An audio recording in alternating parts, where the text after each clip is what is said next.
Hello friends, welcome to Odia Academy.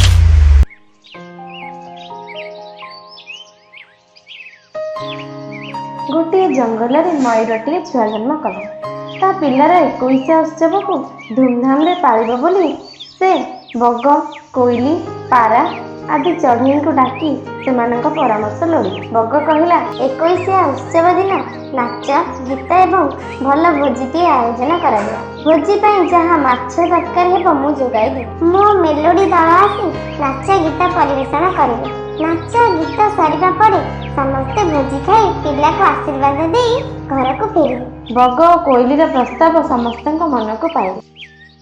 मु ताहेले जाउछि जंगल सारा बुली बुली सबु चढ़ई को निमंत्रण जणैबे। से एहा कही उड़ी जाइतिबा समय रे बग ताको पछरो डाकी कहला से काऊ को निमंत्रण करबनी कि से जदि आसे मु आसीबी कारण काऊटा दुर्गंधिया से 50टा जिनिस खाए। बग कथा मयूर मन को पाइला नहीं तथापि से नीरव रहिला कारण भोजी रे जिते माछ दरकार बग जोगेई देव।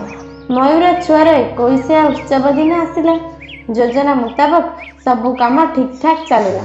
नाच गीत चलिला।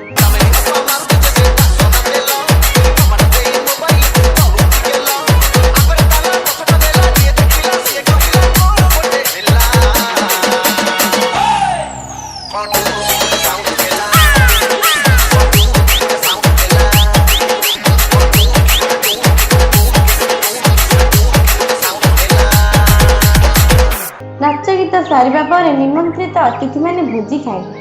हळदी बसंत भोजी खाई सारी ता बसा को गला बेले काऊ को देखिला।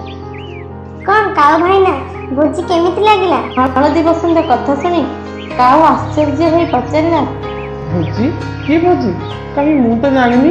हळदी बसंत ताको सब कथा कहला। ए कथा सुनी काऊ भाबिला बिचरा मयूर केते अपमानित होउथिबो मते निमंत्रण न कला नहीं। मु जाए अहिंसा पत्र गुड़ाक उठे मो बसा को फेरी आसी मो पर आउ केउ चढ़ई उठे थांता नहेले मु उठे देबी। एहा भाबी से मयूर बसाड़ी चलिला। सेठारे जाय देखिला जे अहिंसा पत्र सेमिति पड़िछि।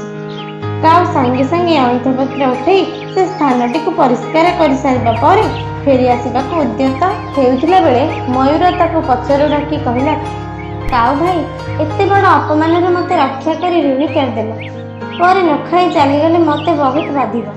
मो कथा कौन रखिबनी? काऊ हसी हसी कहला हाँ रखिबी चलो जहाँ अच्छी मते मुठे खाइबा को देबो।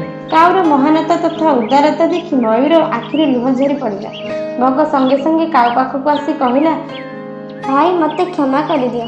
मो पाई मयूर तुमको निमंत्रण करथिला तथापि तुमे आसी जे महानतार परिचय देला आम समस्तक मुंड लाजरे तळक होई जाउछि।